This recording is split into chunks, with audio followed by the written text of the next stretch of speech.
أهلا بيكم مع أول محاضرة في الكورس، واللي من خلالها هنحط الأساس اللي هنقدر منه نفهم الحاجات اللي جاية في المحاضرات اللي جاية، ونفهم بالظبط موضوع الفريلانسنج. هنبتدي بإن احنا هنحاول نجاوب بطريقة بسيطة على السؤال إيه هو الفريلانسنج وإيه مجالاته. ناس كتير قوي بتسأل إيه الفريلانسنج وإيه الكلمة دي ومعناها إيه. الفريلانسنج ببساطة هو العمل الحر على الإنترنت، وأحب من البداية أأكد إن ده مش طريقة سريعة للربح. ما هياش حد بيقولك هتكسب آلاف الدولارات من أول يوم، ما فيهاش نصب، ما فيهاش أي نوع من أنواع الخداع. فريلانسنج مختلف تماما عن المتاجرة في العملات أو الفوركس أو التسويق الشبكي أو حاجات كتير تانية ممكن نكون بنسمع عنها. هو ببساطة عمل حقيقي أنت بتأديه من مكانك لعميل موجود في مكان تاني، وبتاخد مقابل عن الشغل اللي أنت بتأديه ده. طيب يا ترى إيه المجالات اللي أنا أقدر من خلالها أبقى فريلانسر؟ من أول وأشهر المجالات مجالات الجرافيكس، ودي بتشمل حاجات كتير جدا، من تصميم الجرافيكس لتصميم ايدنتيتي الشركة، لبراندينج، لفيديو اديتنج، لفيديو مونتاج، مجالات كتيرة جدا. كمان البرمجة بكل لغاتها وبكل صورها، برمجة كمبيوتر، برمجة موبايل، اندرويد، اي او اس، وهكذا كل المجالات. كمان الترجمة، دايما في طلب على الترجمة من وإلى كل اللغات. وحاجات تانية اللي هي ممكن تبقى بسيطة للشخص اللي لسه بيبتدي جديد، برامج الأوفيس سواء وورد، إكسل، باوربوينت، أكسس، whatever المجال اللي انت بتعرف تشتغل فيه على الكمبيوتر. هتلاقي مجالات واسعة جدا جدا جدا تقدر تشتغل فيها فريلانسنج، وتقريبا يعني اقدر اقول مجالات ملهاش حدود اللي تقدر ان انت من خلالها تبقى فريلانسر. طيب ناس هتسأل، طب يعني ايه اللي يهمني في الموضوع؟ ليه ممكن اهتم بالفريلانسنج وليه احب اعرف عنه؟ اول حاجه، ممكن تبقى خريج جديد لسه متخرج ولسه مش لاقي فرصه شغل، ومحتاج ان انت تستفيد بوقتك في ان انت تتعلم حاجه جديده او انك تحقق دخل. الفريلانسنج بيبقى مفيد جدا بالنسبه لك في الحاله دي.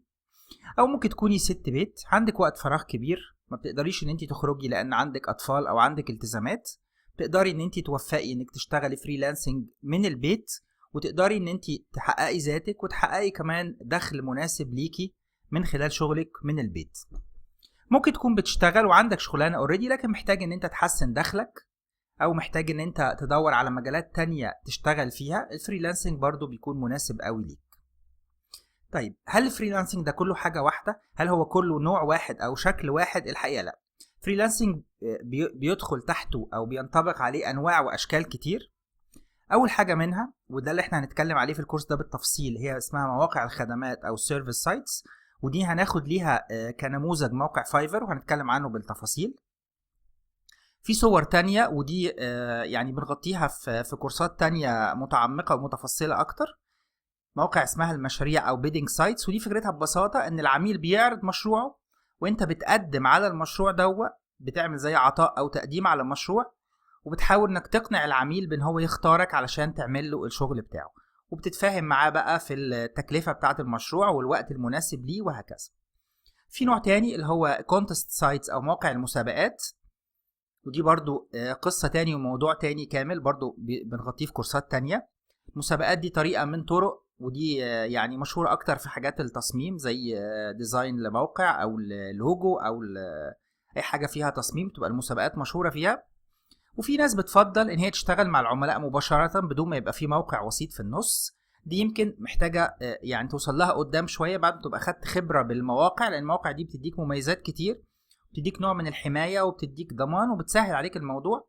فعشان تتنقل لخطوة انك هتشتغل دايركت مع العميل، دي محتاجة انك يعني تاخد خطوات متقدمة شوية، وتبقى تقدمت شوية في المجال بتاعك، وتبقى كمان اتعرفت عشان العميل يقدر يجيلك مباشرة. طيب محتاج ايه عشان ابدا؟ اول حاجه محتاج يبقى عندك رغبه حقيقيه وحماس عشان تقدر تبتدي. هتواجهك مصاعب وهنتكلم عنها وازاي نتخطاها. محتاج انك تخصص وقت وتحط مجهود في الموضوع عشان تقدر تنجح وتتقدم فيه. طبعا يعني اساسي ان يبقى عندك جهاز كمبيوتر، لان كل الشغل هيبقى على الكمبيوتر بغض النظر عن ايه مجالك. محتاج يبقى عندك اتصال كويس بالانترنت، ودي حاجه لازم تبقى حريص عليها من الاول. طبعا محتاج يبقى معاك ايميل، وبعد كده بقى التفاصيل بتاعه الشغل دي على حسب المجال التخصص بتاعك. بتقدر ان انت ايه تحتاج توفر برامج معينة وهكذا. او لو انت هتشتغل في مجال ليه علاقة بصوتيات او باضاءة، محتاج اجهزة تصوير، كاميرات وهكذا، محتاج اجهزته. لكن الاساس جهاز كمبيوتر، انترنت، وكتير من الحماس والرغبة الأكيدة في ان انت تشتغل وتنجح. اتمنى تلاقوا المقدمة دي مفيدة وتكون تمهيد ليك عشان تقدر تفهم الأجزاء اللي جاية وتعرف بالظبط ايه هو المجال اللي انت هتشتغل فيه. لو عندك اي سؤال او استفسار عنها شاركنا بيه، ويسعدني ان انا اساعدك بالإجابة عليه.